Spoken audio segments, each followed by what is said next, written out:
Bonjour, exercice 2 sur les variables aléatoires et concentration. En descriptif de cette vidéo, vous trouverez le sujet énoncé corrigé en format PDF, un lien vers mon blog et un lien vers le site de la PMEP pour y trouver notamment des sujets de bac. Vous trouverez difficilement des sujets sur ce chapitre concentration. Essayer de regarder dans l'année 2024 où il y a eu quelques exercices qui ont été proposés par le ministère. Il y a notamment un exercice portant sur les variables aléatoires et la concentration. L'énoncé que je vous propose aujourd'hui, on commence par une information.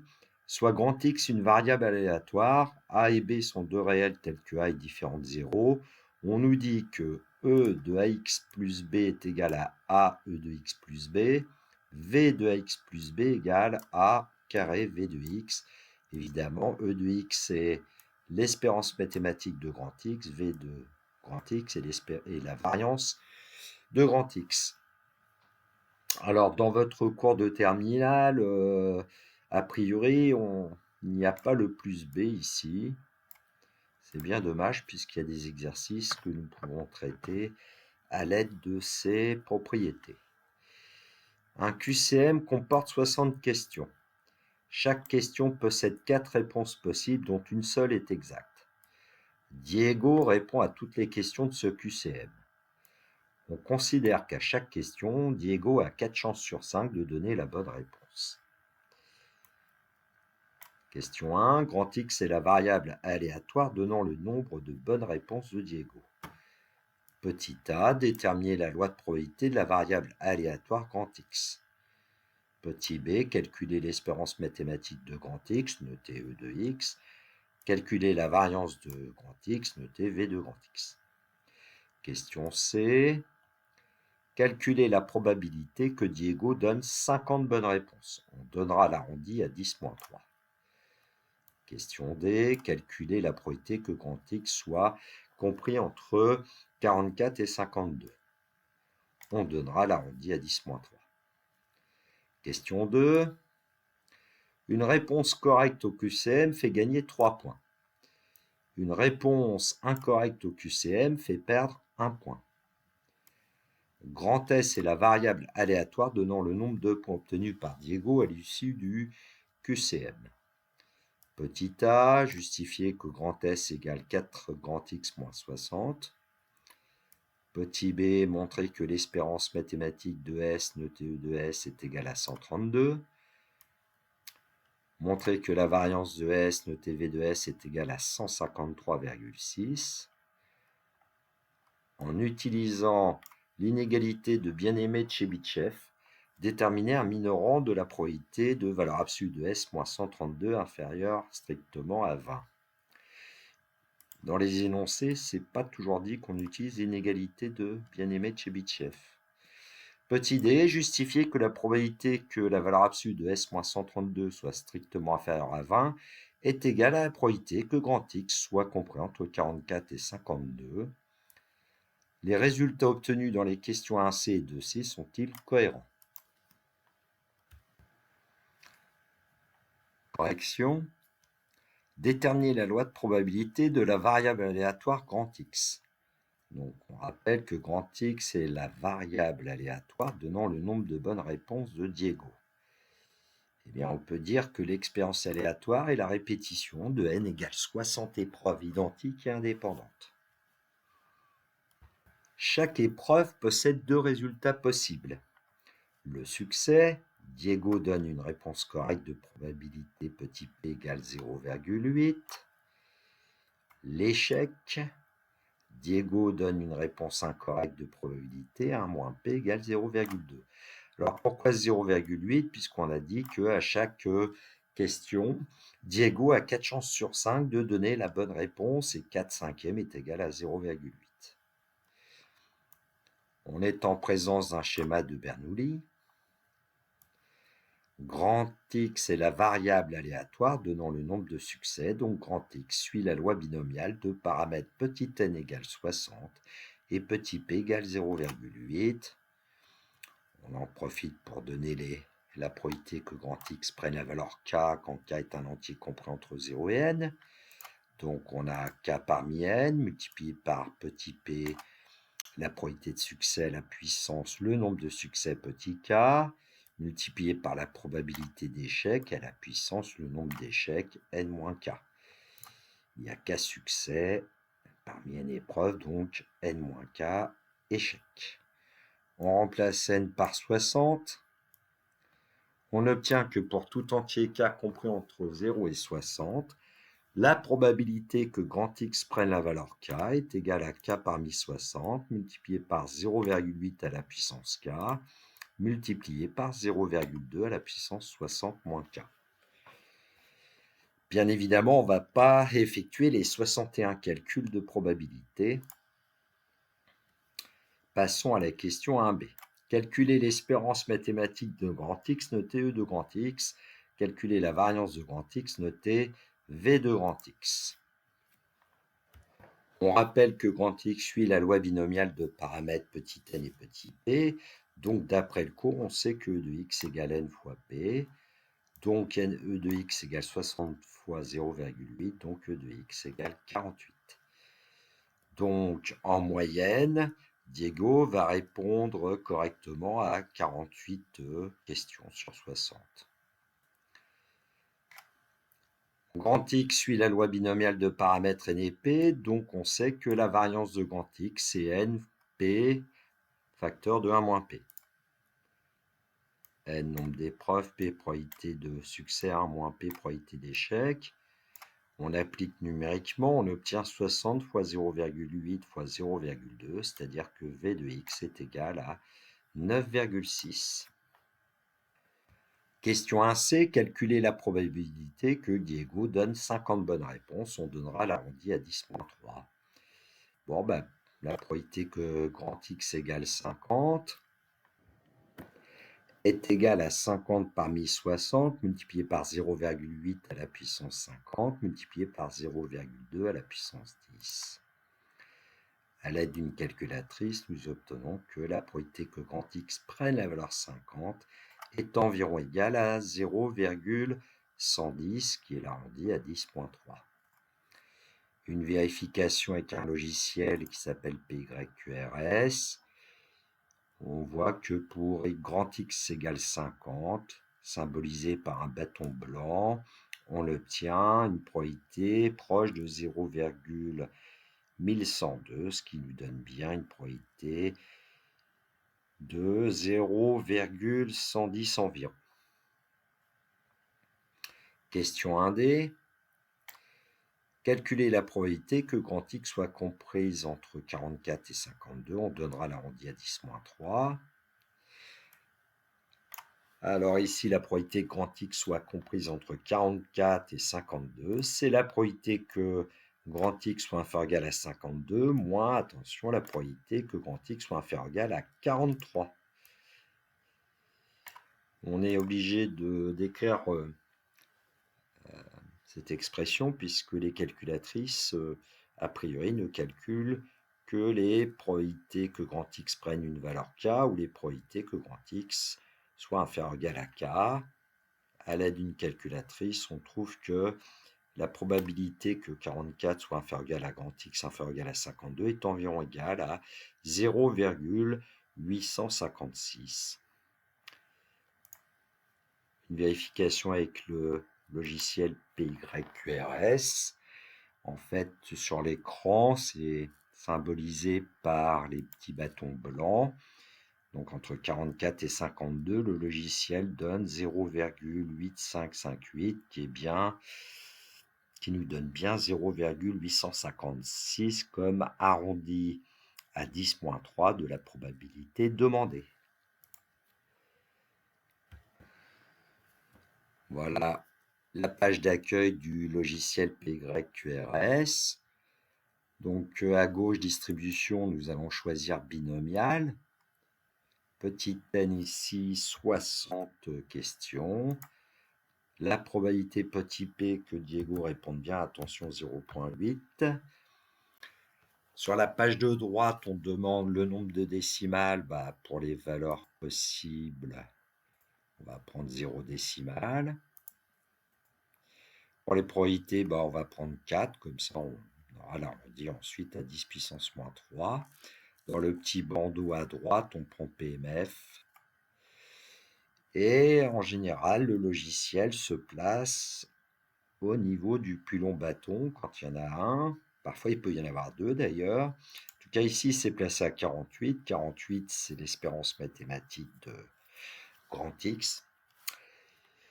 Déjà, pour P de grand X égale 48, on voit que le logiciel donne comme valeur approchée 0,1278. Donc, nous avions des calculs à faire pour une certaine valeur de grand X qui était 50. Donc, pour P de grand X égale 50, il donne bien ce qu'on a vu à l'écran tout à l'heure, 0,1102. Entre 44 et 52 dans mes souvenirs. Donc, on modifie les valeurs en bas de l'écran. Voilà, on trouve une probabilité que grand X soit comprise entre 44 et 52 d'environ 0,8558, ce qui nous donne comme valeur approchée à 10-3 près 0,856. Donc on a environ 85,6% de chance que Diego réponde correctement entre 44 et 52 fois. Question 2a, justifier que grand S est égal à 4 grand X moins 60. Une réponse correcte au QCM fait gagner 3 points. Une réponse incorrecte au QCM fait perdre 1 point. On sait que grand S, c'est la variable aléatoire donnant le nombre de points obtenus par Diego à l'issue du QCM. Comme grand X donne le nombre de réponses correctes et qu'il y a 60 questions, ça veut dire que 60 moins grand X donne le nombre de réponses incorrectes. Comment calculer grand S? Grand S va être égal au nombre de réponses correctes multiplié par 3 points, plus moins 1, puisque une réponse incorrecte fait perdre 1 point, multiplié par le nombre de réponses incorrectes, 60 moins X. Donc on obtient que grand S, c'est 3 grand X moins 60 plus grand X. Et on obtient bien grand S égale 4 grand X moins 60. Au passage, ça veut dire que grand S est sous la forme A grand X plus B, petit a vaut 4, petit b vaut moins 60. Question 2b. Montrer que l'espérance mathématique de S notée E de S est égale à 132. Montrer que la variance de S notée V de S est égale à 153,6. Alors E de S, on sait maintenant que c'est E de 4x moins 60. Et on applique le premier résultat donné dans la formation. Donc E de S est égal à 4E de x moins 60. Donc E de S est égal à 4 fois 48 moins 60, puisque 48 était l'espérance mathématique de grand X. Et après calcul, on obtient E de S égale 132. V de S, c'est V de 4x moins 60. On applique donc V de S égale 4 au carré V de x. Donc V de S, c'est 16 fois 9,6. On avait trouvé la variance de grand X égale à 9,6. Donc V de S égale, après calcul, 153,6. Question 2c. En utilisant l'inégalité de bien-aimé de Chebyshev, déterminer un minorant de la probabilité que grand S moins 132 en valeur absolue soit strictement inférieur à 20.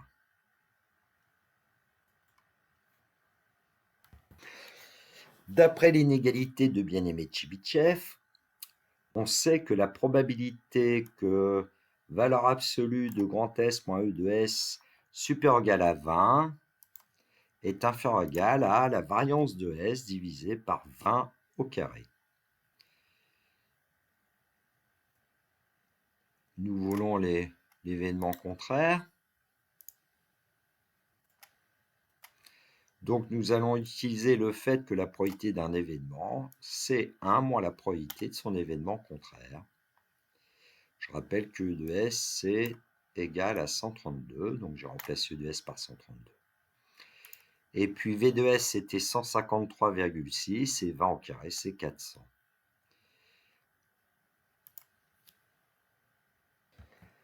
Donc, 1 moins la probabilité de l'événement qui était demandé est inférieur ou égal à 0,384. C'est une ligne que je viens de rajouter pour que vous voyez bien que 153,6 divisé par 400 est égal à 0,384. On va transposer, donc la probabilité de valeur absolue de S moins 132 plus petit que 20 qui était dans le premier membre, on va le passer, transposer dans le second. Et puis 0,384 qui était dans le second membre, on va le transposer dans le premier membre. Voilà, j'espère que ça ne vous effraie pas. Et finalement, après calcul, 0,616 est inférieur ou égal à la probabilité que grand S moins 132 en valeur absolue soit strictement inférieur à 20. Donc on peut dire en conclusion qu'un minorant de la probabilité de l'événement valeur absolue de S moins 132 strictement inférieur à 20 est 0,616. Question 2D.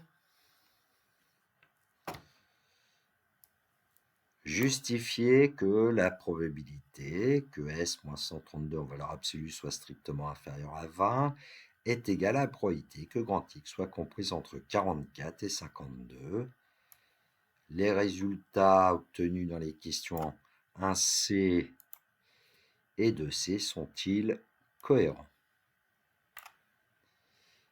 Donc, on va s'intéresser à l'événement valeur absolue de S moins 132 plus petit que 20.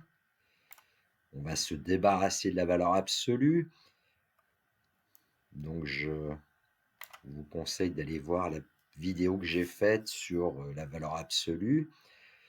Cela veut dire que le nombre S moins 132 va être compris strictement entre moins 20 et 20. En ajoutant 132, 132 moins 20, on va obtenir 112, et donc S va être strictement comprise entre 112 et 152. On récupère l'expression de S qui était 4 grand X moins 60. Donc 112 strictement plus petit que 4x moins 60, strictement plus petit que 152. On ajoute 60. On obtient 172 strictement inférieur à 4 grand X, strictement inférieur à 212. On divise par 4. On obtient 43 strictement inférieur à X, strictement inférieur à 53. Ce qui nous donne que grand X est supérieur ou égal à 44 et inférieur ou égal à 52, puisque grand X prend des valeurs entières. Donc on en déduit que la probabilité que valeur absolue de S moins 132 soit strictement inférieure à 20 est la probabilité que grand X soit comprise entre 44 et 52. Alors d'après un C, nous avions calculé cette probabilité, on avait trouvé une valeur approchée de 0,856. Et puis d'après la question 2C, nous avions que la probabilité que valeur absolue de S moins 132 inférieure à 20 était supérieure à ou égale à 0,616. Les résultats sont cohérents puisque 0,856 est bien supérieur ou égal à 0,616.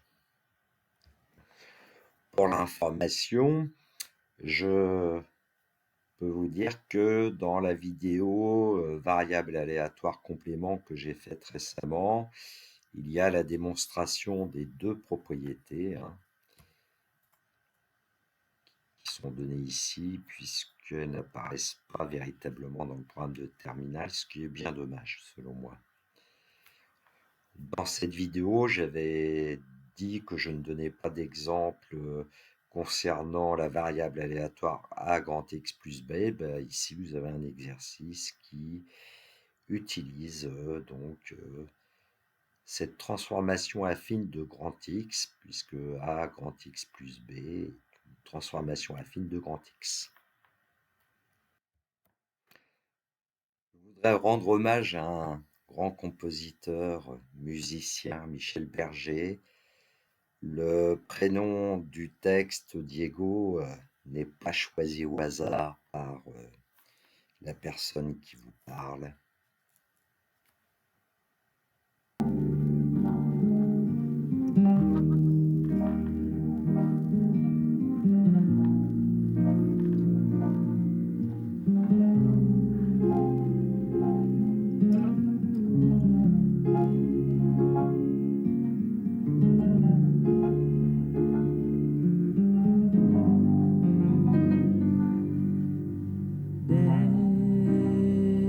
Derrière des barreaux, pour quelques mots qu'il pensait si fort. Dehors, dehors il fait chaud, des milliers d'oiseaux s'envolent sans effort. Mais quel est ce pays où frappe la nuit la loi du plus fort? Diego, libre dans sa tête, derrière sa fenêtre, s'endort peut-être.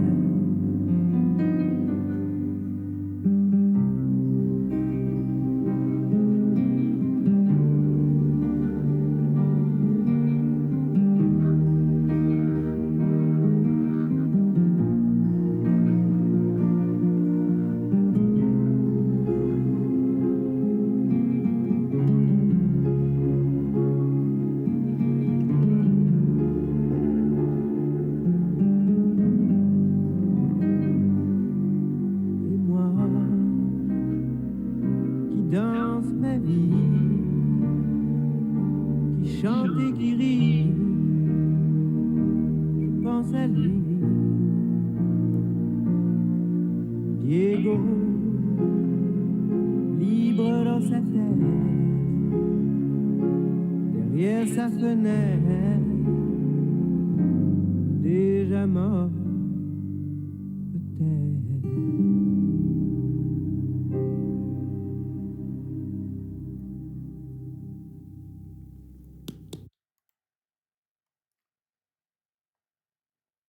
Voilà, c'était un petit peu de détente, de musique douce dans un monde de brut. Je rappelle que la devise de la République française est liberté, égalité, fraternité. Je rajouterai bien le mot justice. Je vous souhaite une belle journée. Surtout, prenez bien soin de vous. Que la force soit avec les élèves de terminale qui passeront leur épreuve de bac au mois de juin. Au revoir.